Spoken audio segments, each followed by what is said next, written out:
கர்த்தருக்குள் பிரியமானவர்களே, ஆகஸ்ட் 8 இன்றைய பனித்துளிகளின் தலைப்பானது கிறிஸ்துவின் உண்மை சீடர்கள். வசனம் எபேசியர் 4வது அதிகாரம் 22வது வசனம். அந்தபடி முந்தின நடக்கைக்குரிய மோசம் போகும் இச்சைகளாலே கெட்டுப்போகிற பழைய மனுஷனை நீங்கள் களைந்து போட்டு குற்றங்களை மறக்க வேண்டியதும் மன்னிக்க வேண்டியதும் கிறிஸ்தவனிடம் காணப்பட வேண்டிய முக்கியமான குணங்களில் ஒன்று. ஒருவேளை சிலர் நம்மை காரணமின்றி துன்புறுத்தலாம்.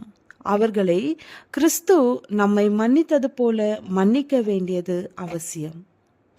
இது நாம் கிறிஸ்துவின் உண்மை சீடர்கள் என்பதை உலகத்திற்கு அறிவிக்கும்.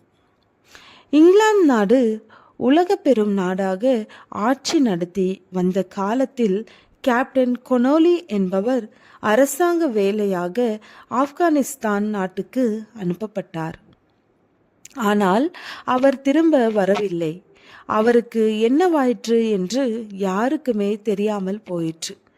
சுமார் 19 ஆண்டுகளுக்கு பிறகு அவர் உபயோகித்து வந்த டைரி ஒரு ரஷ்ய நாட்டு மனிதனால் கண்டுபிடிக்கப்பட்டது. அதில் ஆப்கான் நாட்டு தீவிரவாதிகள் அவரை கைது செய்து துன்புறுத்தி குளிர்காலத்தில் அவருடைய உடைகளை களைந்து கைகளை கட்டி வைத்து, நீ இஸ்லாம் மதத்துக்கு மாறினால் உன்னை விடுதலை செய்கிறோம் என்று கூறினார்கள்.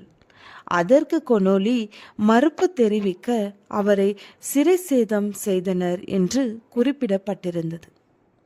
இந்த டைரி கேப்டன் கொனோலி குடும்பத்தினரிடம் ஒப்படைக்கப்பட்டது. குடும்பம் மிகுந்த வேதனைக்குள்ளானார்.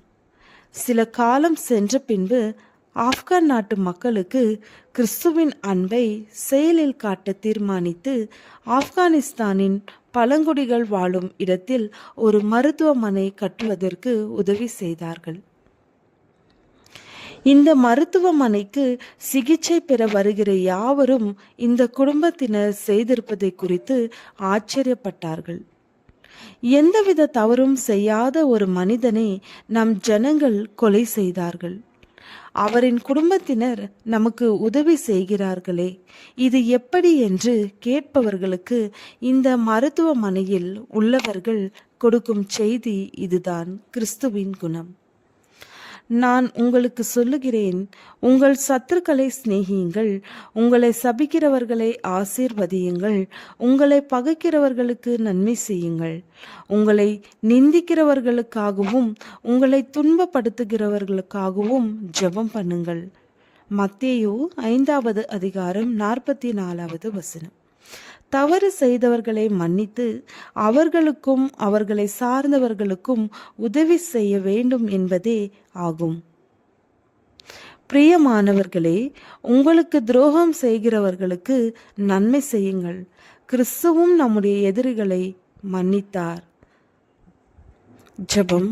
பிதாவே, எங்கள் எதிரிகளை நேசிக்க கற்றுத்தாரும். ஆமென்.